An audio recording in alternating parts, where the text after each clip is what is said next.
Our mission statement, the thing that we have been trying to organize our whole church by, is this concept that we exist to help everybody take their next step closer to Jesus. That matters. I know we say it every week, and at some point, some of you feel like, oh, I've just heard it too many times. But it's important that we grind this truth into our hearts that not only do we need to take our next step closer to Jesus, but we have an obligation and responsibility to help the people around us find their way to Jesus. Our friends and neighbors and family and coworkers, people that need Jesus. You have some people in your life, and they're causing drama in your life, and they would benefit from Jesus, and you would benefit if they had Jesus in their life too.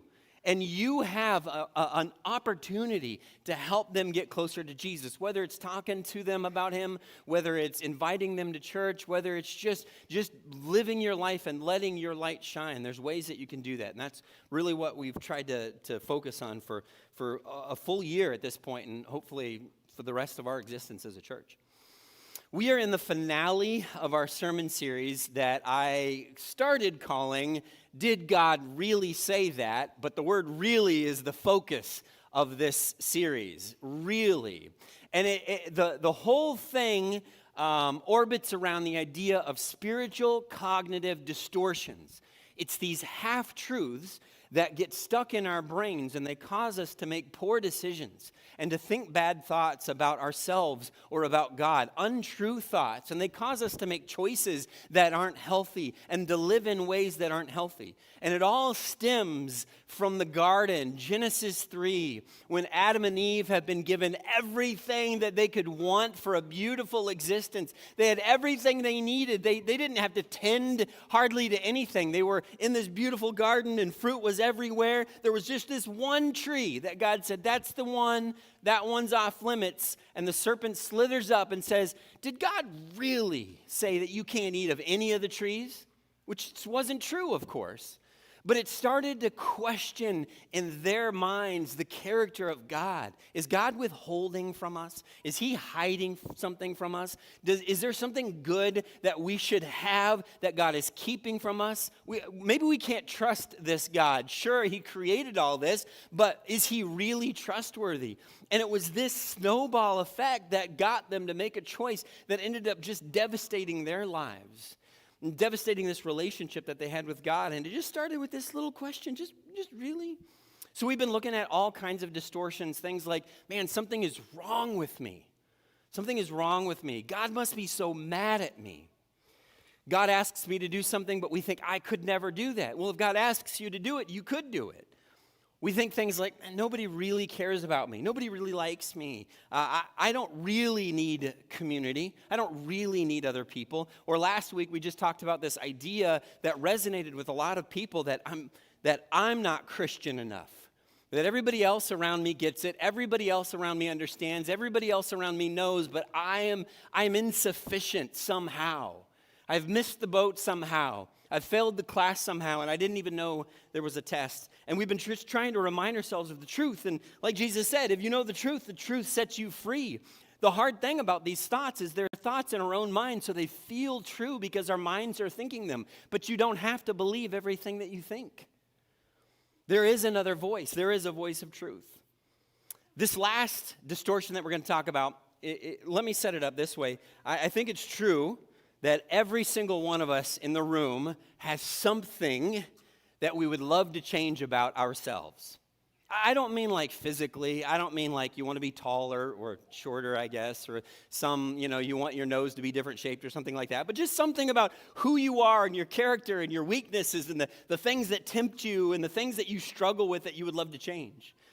I was taking a recent class, and I'm still taking classes. I'm working on a degree, and so it's been, a good solid 30 years since I had classes, but now I've got midterms and homework and papers I got to write. It's just weird. It's like I'm a student again, and I get nervous when I submit an assignment, and how am I going to do, and whole thing. But I was taking a class recently that had to do with how we think about life and how we interact with life. And instead of writing a term paper, the professor was like, we're not going to make you write a term paper. And the whole class was like, yes, that's awesome. He said, instead, we're going to do a personal improvement project. And the whole class was like, what's that? And he said, you have to choose something that you want to change about yourself, and then you have to make a plan to change it and a strategy, and then you have to do it, and then you're going to get graded on it. Oh, man. So we had to answer this question, what I'd like to improve about myself. And I thought and thought and thought, what could I improve? And I couldn't think of anything. I asked Corrine, can you think of anything that I need to change? And she couldn't think of anything. I found some trusted friends, and they said, no, you're just practically perfect in every way. No, it took about 2 seconds, of course, and I think all of us could really fill that blank easily. We could all think of something. You know, it could be a whole list of things. I want to be less critical and more grace-filled and more generous and less stingy and less withholding and less anxious and more at peace and less distracted and more present, more intentional rather than reactive. I want more wisdom, more spontaneity, but I want to be more organized. I want to be more free, but still self-disciplined. I want to be on my phone less and more present, but still accessible to the people I love. I want to be healthier and also still enjoy life and good things. I want to connect with friends. I want to have friends, but I still want time for myself and good boundaries. I want to be authentic, but I also want to have influence on the people around me. I want to know God more deeply, and I want to be less inhibited in worship and prayer, and I want to be less stressed. I want to have more time. I want to be a non-anxious presence for my family. I want to be a better parent and a better spouse and a better follower of Jesus. I want all the things, right? My teacher said, you got to pick one. That's really too many to work on. I want to just pick one. And I think we all experience some desire to change, and I think a lot of times maybe the reason that you're not feeling a feeling right now of like, I want to change this thing is because we do suppress it. We do numb it. We do try to deaden the voice that says you need to improve, you need to change. But I think we have this. But on the heels of thinking I would like to change something about myself comes a distortion, a spiritual cognitive distortion, as we've been talking about. And this distortion is loud, especially if you've tried to make a change and it didn't work. This distortion is loud, and it's something, maybe not be these exact words, but it's something like, things will never get better. Or maybe it sounds more like, I'm never really going to change. It's never really going to happen. Or, I'm stuck. This is who I am. This is it. And it's a tough distortion to work through because it gets regularly reinforced. If you have an idea that would fill that blank, if you have a thought in your mind about that, then it gets reinforced all the time. Like, for example, some people, I want to turn my phone off at church so that it doesn't ring in the middle of services. And then when it goes off again, you feel so bad, right, Travis? Or were you holding Anna's phone? Can I tell you just a quick story that has nothing to do with the sermon? We were at one of my daughter's choir concerts one time, and she was singing. She was on stage. We were sitting in like the second row, and the choir director is kind of a stern, serious woman, and she had her back to us. She's directing the choir.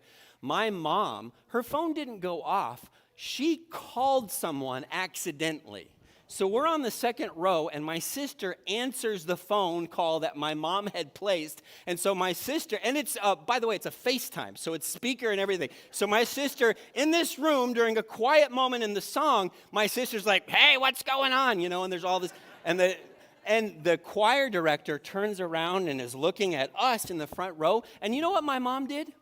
She took that phone and she threw it at me as if I was the problem. She just threw the problem at me. Can you believe that? It's nothing to do with this. She's not here to defend herself either today. Well, I bet she watches online. It's true, Mom, you know. This distortion of like, I can't change, I'm stuck, things will never be different, it just gets reinforced all the time because we've tried and failed. We've set New Year's resolutions and failed, which is, I think, a little funny, the fact that most of us could use the same exact New Year's resolution every year for probably the last 20 years. We don't need to update them because we've tried and we've failed. And I think it's a tough one because it also likes to stay hidden. Like, we don't necessarily think things will never get better. We deal with this problem long enough, and it becomes tempting to rebrand the problem. It's like the old joke about the kid who's playing baseball by himself. Tough thing to do, but he's out on the baseball field, and he says, "I'm the greatest batter in the world." He throws the ball up in the air, and he swings, and he misses. And he picks the ball up again, and he says, "I'm the greatest batter in the world," throws the ball up in the air, swings and misses, does it again, swings and misses. And then he picks the ball up, and he says, "I'm the greatest pitcher in the world." It's just rebranding something. It's not a weakness. It's not a flaw. It's not a shortcoming. You can come up with a different word for it. So maybe you say, "I'm not a hoarder. I'm a collector. I'm not distracted. I'm a multitasker. I'm not a worrier. I'm responsible. I'm not irresponsible. I'm just fun and quirky. I'm not distant. I'm good with boundaries. I'm not gossipy. I'm empathetic about other people's problems to other people.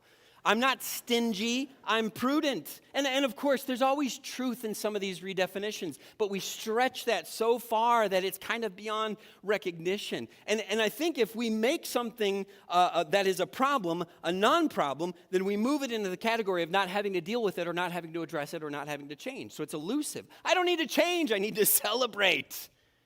And I think the third reason it's tough, that this distortion is so hard to deal with, is because it just feels overwhelming for a lot of people. It just feels like, man, if things are never going to get better. Have you ever met someone, if they can't change the thing, then at least they try to change something? You know what I mean? Have you ever met someone who got a drastic new haircut that made you feel like something else was going wrong in their life? You're like, "Those bangs do not suit your face. I think you're having some sort of internal trauma play out in your hairstyle." I think there's all kinds of examples of this. I think some people, because they've got so much internal turmoil about this stagnation, that they create drama in the lives of the people around them, just for something to do, something to distract themselves. Anything is better than nothing. It's kind of the eat, pray, love approach. If your life isn't going well, then go to another country and try something else. This feels like it's off topic, but I promise it fits. I was reading about hermits, people who isolate themselves and live out in the woods all by themselves. You think of this as an ancient thing that people used to do, but it still happens. And I was reading about a relatively famous one, a guy by the name of Christopher Thomas Knight. You may have heard of him. There's a book written about him, some YouTube videos, things like that. He quit his job, and he lived in the woods. This was his campsite. Lived in the woods for 27 years. Some of you, I wouldn't camp overnight there. 27 years there. Why did he do this? He literally walked away from his job, got in his car, he drove the car till it ran out of gas, got out of the car, and walked into the woods for the next 27 years. Do you think that he wanted something about his life to change, to be transformed, and he didn't know what to do, so he thought, well, maybe this will do it? Maybe it'll be a move, a new job, a new relationship, a new house. Something is better than nothing. Well, I have good news. You do not have to quit life and move into the woods to experience transformation. You don't have to do that. What we're going to do this morning is a little different than the normal setup of how I preach, but certainly I think a lot of sermons. And I'm just going to ask you 5 diagnostic questions about transformation and about change. And I don't presume that all of them will apply to you, but I think enough of them will, that it can help unlock some things that have made you feel like nothing will ever get better about what's going on in your life. 5 questions. 5 is way too many. They teach us in Bible college, let's just do 3, but we're going to do 5 today about changing the way we think about changing. And all 5 questions orbit around a single familiar passage of Scripture. So some of you, I know I've been in the audience too, where you're like, well, I know what that verse means, so I'm going to tune out and do something else. But I encourage you to pay attention, because sometimes there's these nuggets of truth or these treasures in these verses that we just haven't tuned into before. So the passage of Scripture is this. It's Romans chapter 12, verses 1 and 2. Very familiar passage of Scripture. A lot of people, that's their favorite. That's their life verse. That's the one they get tattooed on their body somewhere. Romans chapter 12, verses 1 and 2. Paul writes this. He goes, "Therefore, I urge you, brothers and sisters, in view of God's mercy, to offer your bodies as a living sacrifice, holy and pleasing to God. This is your true and proper worship." And then he writes, "Do not conform to the pattern of this world, but be transformed by the renewing of your mind. Then you will be able to test and approve what God's will is, his good, pleasing, and perfect will." It's a very standard verse. I think a lot of us have read it so many times that it's stopped being meaningful. But I want to ask you 5 questions that are generated from this verse. The first one is this. Do we even expect change in our lives anymore? Do we even expect it anymore? This is one of the unique features of being in a church, because at a church, every church has longtime members and every church has relatively new Christians.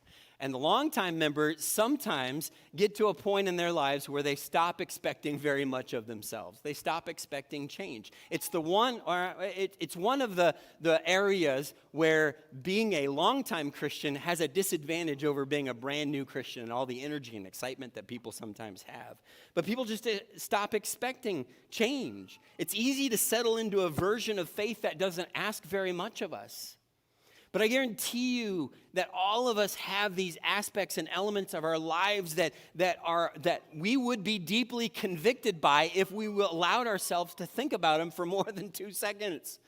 That something in our heart, sometimes something in our character and our nature needs to be transformed. And that's the expectation of the verse. Do not conform to the pattern of this world, but be transformed by the renewing of your minds. It's an expectation of following Jesus. If you tell people, if you indicate to people with your life that you're a follower of Jesus, but you're not expecting transformation and change from yourself, you got to ask yourself, does the fruit match what's expected of me? Does the fruit match the tree? I just don't know that we always think about it. And of course, you might think, well, stagnation or feeling stuck. Feeling stuck is not the same thing as standing still. The more we allow ourselves to be stuck, the more we allow ourselves to be stagnant, the more we become hardened to the conviction of the Spirit. The more God has a hard time getting through to us because we build up these defenses. The more we allow ourselves to just keep change at an arm's length, there's always this cost. Do we really expect it of ourselves? Question number 2. We'll move through these questions relatively quickly. Question number 2. Is the thing that we need to address in our lives impossible or just really hard? In Romans chapter 12, verse 1, Paul begins the passage by saying, hey, I urge you, brethren. I urge you. The word urge just doesn't feel strong enough. When you walked in the building this morning, you maybe had an urge to eat donuts. That was an urge. You were walking in through the front door, but then you found yourself veering off the trail. I have an urge to eat donuts. That's not really what Paul's talking about. He's not talking about, I have an impulse. I have an impulse to do this or buy this. A better word, a lot of translations use the word beseech, which is kind of an old school word that I don't think fits very well in our thinking. But maybe a better way to put it would be, I beg you, brethren. I beg you, brothers and sisters. See, new ways of being who we are hard. It's hard. Neurologists tell us that you have to create new neural pathways in your brain when you make any sort of substantial change.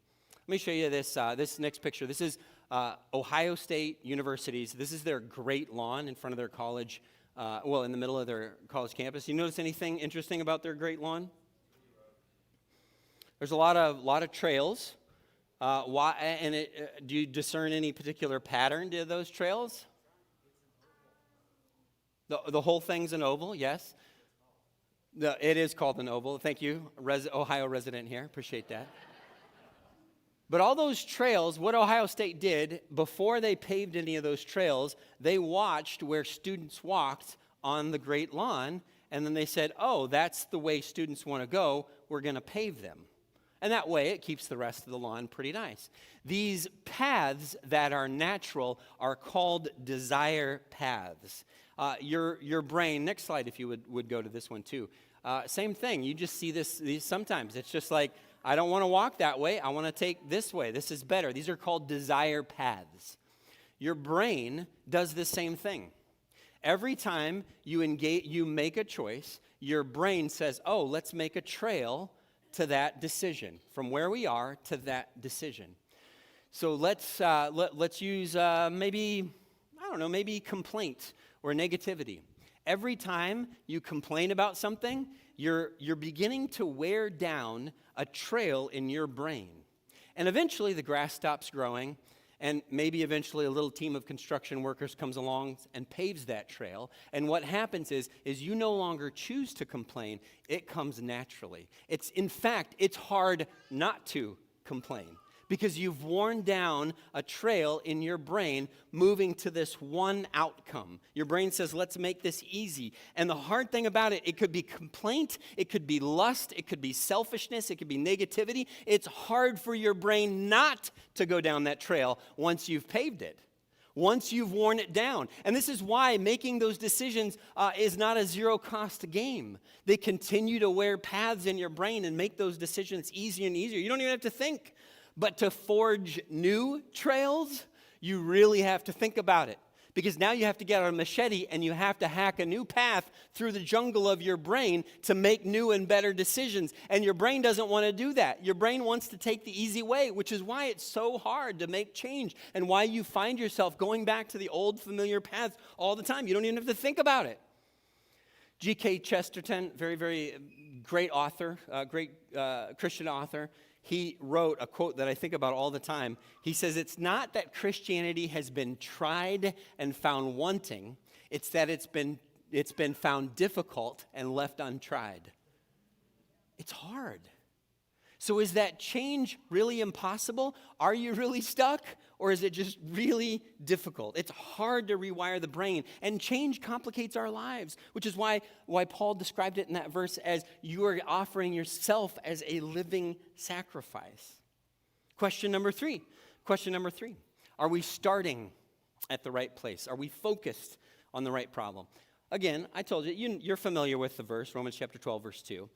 But if we presented this verse before you were familiar with it, and we ask you to fill in the blank, don't conform to the pattern of this world, but be transformed by.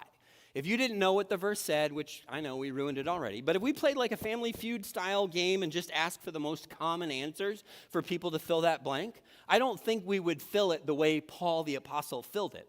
I think we would say you're transformed by building disciplined habits and creating systems for success and establishing clear goals and a plan to execute and visualizing your preferred future and ignoring the distractions. I think we would have like a self-help sort of definition to fit in there. And a lot of self-help books would agree. I just Googled self-help books with the word habit in their title, and this isn't even all of them.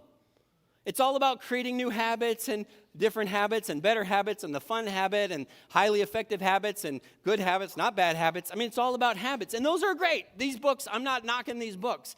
But these books are all starting at step 3 or 4, and most of us have to start with desire. Like, I know I want to, but I don't want to. Or maybe I want to, but I don't want to. How do we get to this place where we want to? And Paul fills in that blank in a surprising way. Paul writes, you're transformed by the renewing of your mind. This isn't what the self-help books say. See, the problem is that you are not one self-help book away from success. I struggle with thinking this. Corinne can attest every time an Amazon package comes in the mail, she's like, is this another book? And I say, why would you think that? Yes, actually, it is another book. Because I keep thinking, man, I'll get this book and it'll be like the thing that really unlocks it. We're just not one self-help book away from success. Paul says you have to renew your mind. Have you ever driven a malfunctioning car? You know, a car that could drive but it didn't work right? I had an old, I think it was a 1997 Corolla, Toyota Corolla, 4-cylinder, and I didn't know this. It was a Corolla, right? It was Jerry's old car. Only 3 of the cylinders worked. And I didn't know that. I just thought it's an old car. But it would go from 0, well, it never got to 60. It would go from 0 to 35 in about an hour. You just couldn't hardly get up to highway speeds. And I'm telling you, if there was an incline on the highway, I was like a semi, and I would have to stay. I mean, even staying in the slow lane was dangerous. I probably should have stayed on the shoulder of the road with my hazards on, because I would go up just this slight little incline, and my little Corolla would just be almost going backwards compared to the flow of traffic around me. And I didn't know what was going on, but I'm like, well, hey, it's a free car. This is all I got. I'm just doing my best. And I think other drivers on the road really didn't like me. And they were always yelling encouragement at me. At least I think that's what they're yelling. I couldn't hear over the exhaust. It didn't have AC, so I had to have the window down. They'd get right on my tail and give me some encouraging honks. And I'm sure what they were trying to communicate to me was, you need to drive better. But I was driving the very best I could. The problem was the vehicle. That was all that it had. And I think sometimes we are trying to make changes with this mind and this brain and this consciousness, and we aren't allowing God to renew it and to make it better so that we are thinking and acting and behaving on all the cylinders that we have available to us. To let God saturate every part of our thinking. Because we're trying to do this stuff on our own power. We're trying to buy the self-help books and build the habits, and God says, no, I need to fix something very basic and internal. I need to renew your mind. The Spirit needs to saturate your very being to cultivate better Spirit-led ways of being. You've tried on your own, and it isn't working. Let me renew your mind. And so what this means is that behavior modification, that change that we're talking about, is actually comes as the result of the real change that happens in your mind. Are we starting at the right place? Question number 4. Are we questioning the assumptions that we have? There's a preacher story. I'm sure maybe it's got some element of truth. And if you've heard sermons before, whether or not they're from me, you've heard this story. It's one that floats around. But it's about a young couple. They get married, and the wife is making a holiday meal of ham. This is their first meal together. She's very excited to make the meal. And she gets the ham, and she chops off 2 perfectly good ends of the ham. And the husband says, "Why do you do that?" And she said, "I don't know. That's just how my mom prepared it. We should ask my mom." And so she calls her mom, and her mom said, "Yeah, I always chopped off the ends of the ham. And why do you do that?" "Well, I don't know. That's always what Grandma did. You should call your grandma and ask." So they call Grandma and ask, and "Grandma, why did you chop off the ends of your ham every holiday meal?" And she goes, "Well, I had a small pan, and that's all that would fit in there." And it's just these generational assumptions that get built into the way that we think. You carry around ideas of what it means to be a real man or a real woman or a good parent based on what your parents have instilled or grandparents have instilled in you. Now, those may be true. Maybe God blessed you with good parents who instilled the right kind of values, but that's not always true. Maybe you grew up in a church that instilled the idea in you that unless you proved yourself to the body of believers, then God didn't really accept you. And you just, that thought lingers in your mind. You've got these assumptions about the way the world is, and they can be generational, and they can be about what matters and who matters and what's important and what's not important. It can be patterns.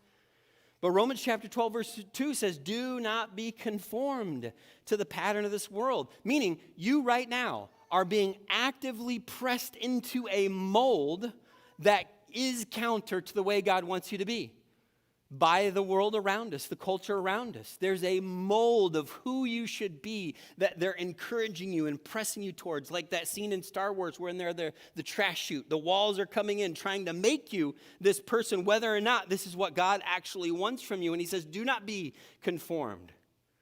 Productivity culture is trying to shape you. Youth sports culture is trying to shape you. Parenting culture is trying to shape you.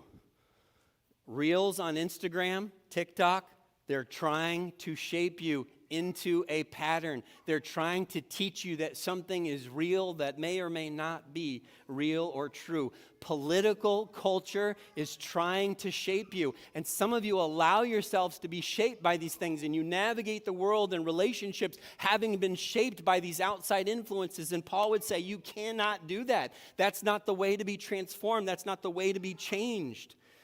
I've told this story before, but it's a good reminder. I'm a little susceptible to the messaging that I need to be more productive and efficient. So if you really want to mess with me, just come up and tell me, Patrick, you need to do more, and I'll be like, oh, yes, sir, I'll do more. I just feel that all the time. I'm susceptible to that. And it's been true a lot of my life. Years ago, when my children were younger, I had to go to the store to grab a couple things. And one of my children wanted to go to the store with me.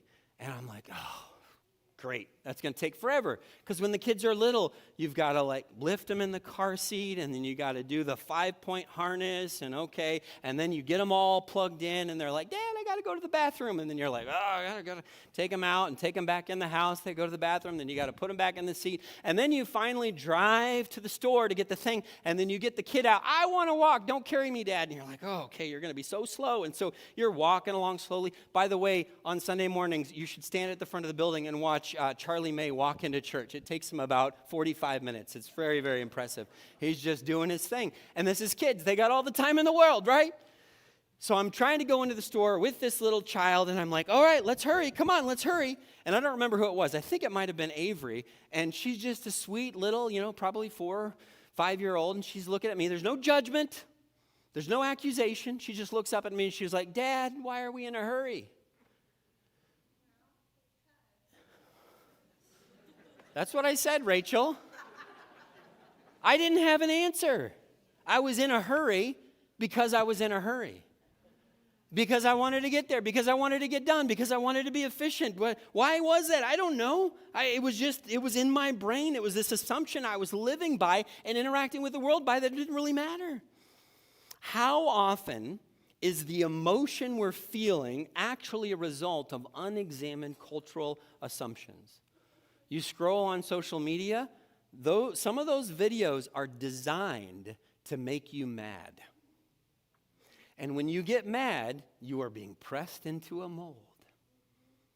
Or how many politicians, everything they do and they say is calculated to make you scared and fearful. Scared of the other. Scared of what might happen if you don't vote for them. They're pressing you into a mold. Do I need to be scared? No. Has God given me a spirit of fear? No. Do I need to be angry about that random person, what they said or did, or that event that happened that I saw on Facebook? No. Do I need to repost it? Absolutely not. Every advertisement, I feel like, my wife and I were talking about this the other day, every advertisement you see, whether it's online or on TV, it says, you deserve this thing. And it can range from, like a Dr. Pepper to a Lexus. You deserve it. Nobody ever's like, you actually don't deserve this. This is only for a select few, and you probably shouldn't buy this. That would be an interesting commercial if they would make it. But they all say, you deserve this. Is it actually true? Do I actually deserve it? I do not. Not when it comes to a Lexus. All the other parents on your kids' soccer team are allowing your kids to do that, to own that, to go there, to think that, to behave that way. Should you too? Unexamined cultural assumptions. And this is random. I'm just throwing it out there, but our culture really applauds people who look younger than they are. We think that's amazing. We think that's great. It's a compliment. It's a compliment. Wow. You look great for your age. That is a compliment. That is craziness. It is crazy, and we have all, me included, we've all accepted that as a normal thing. In fact, we would feel very complimented if somebody told us, wow, you look really young for your age, unless you're a kid.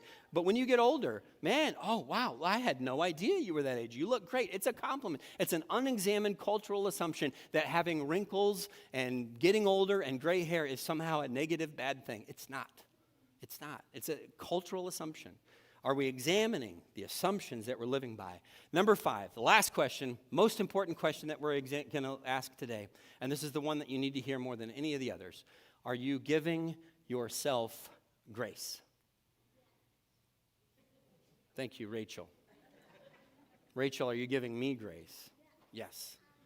So what you need to do is every time you think of yourself and you're saying like, I'm not doing enough, I'm not enough, you need to listen to the voice of Rachel. Rachel will give you grace. But this is so important to think about. This is so valuable for us to understand. This week, Corrine got a package in the mail from a friend that she hasn't seen in a long time, but a friend from when she was a kid. And what's in the package? Everybody wants to know what's in the package. Opens the package up, and it's Corrine's, my wife's, diary from when she was 12 or 13 years old. The diary. Hasn't seen this thing in a few years, right? And I think what Corrine told me was what happened is when Corrine was a teenager, she had this diary, and she was like, well, this is embarrassing. I'm going to burn this. And the friend was like, no, don't burn it. I'll keep it safe, and then I'll send it to you at some point in the future. So it was like a little time capsule that Corrine got this week. Isn't that pretty cool? So Corrine is saying, no, it was not really cool. My wife is not sentimental. If you give her like, here's a nice card for your birthday, she'll be like, thank you very much, trash. Wow, she's wired. I keep it all. Anyway, she was sitting on the couch reading her diary this week, dying laughing at her 12-year-old self and the crushes she had and the things that she thought and what was so important to her, stuff that she was so concerned about that seems silly now. And it's cool because Corrine got to experience a time machine. She got to go back in time and meet her 12-year-old self. That's a rare thing. We don't get to do that. We don't often get to cross paths with a version of ourselves from a different era. It's very rare. Our past selves and our present selves rarely get to meet. So let me ask you this question. Are you actually stuck? Are you really not changing, or do you just feel like things are slower than you would like? If you could meet yourself from 10 years ago, would you be like, you know what? I actually have grown a little bit. I'm actually doing okay. This is actually something I struggle with, and here's a little tip for you if you want. I use my phone, and I use the reminders app on my phone. iPhone has it. And I'll sometimes, if I'm feeling some kind of way and feeling overwhelmed and feeling anxious or whatever, I'll pull out the reminders app, and I'll type in what I'm feeling. And then the reminders app allows you to receive a notification at some point in the future. So I'll set it for like a week, a month, sometimes a year. Sometimes literally a year later, it'll pop up and it'll be like, oh, what was Patrick feeling a year ago? Every single time I do this, me today feels different than me a year ago. The two never get to really interact. Future me always feels differently than past me. Sometimes Christians are worried that grace is an excuse for stagnation and permissiveness, and it just isn't. It just is not the way the gospel works. Look at what Romans chapter 12, verse 1 says. He says, therefore, I urge you, brothers and sisters, in view of God's mercy, unless our transformation is anchored in grace and mercy, it's always going to be this self-help thing that we'll try and fail, and we'll live on that pattern on repeat till the day that we die. Transformation must be anchored in mercy. And that's really counterintuitive. It's so counterintuitive. I've heard preachers talk about how I can't lean into the grace and mercy stuff because people are going to feel like their sin is okay. That's not the way it works. It is the kindness of God that leads us to repentance. It is the grace of God that teaches us to say no to the self. It's like parenting. You can get quick, drastic results with shame. You can get it if you want. You will ruin the long-term relationship, but you can get results with shame. But if you are able to express grace in that moment where you're feeling frustration, not permissiveness, this is very different, but grace, to understand that you have been in that same place that they are, that you have made those same mistakes that they have. If you can come alongside with grace and say, hey, I know we can do better, let's tackle this, let's do this, you will get long-term results. Maybe it'll be slow, but you'll get long-term results and have a relationship with your child. That's always a bonus. I think a lot of us want to beat ourselves up. It feels fair to just beat ourselves up. But that grace doesn't seem fair, and that's the whole point of it. I want to look at these 5 questions as statements, and then we're going to wrap up. In fact, I'm going to ask the praise team if they would come up right now, up on stage. But go to the next slide if you would. Here's the 5 questions as statements for transformation. I want you to expect it. I want you to expect it to be hard. I want you to start with your thinking. I want you to question the assumptions you're living by, and I want you to give yourself grace. I want us to understand that God has not called us to a life of stuckness and stagnation and sameness. He's called us to a life of transformation, and we have settled for this other thing. But that transformation is available. It is real. It is accessible. And it begins and ends with grace. Would you stand as we sing Who You Say I Am in closing?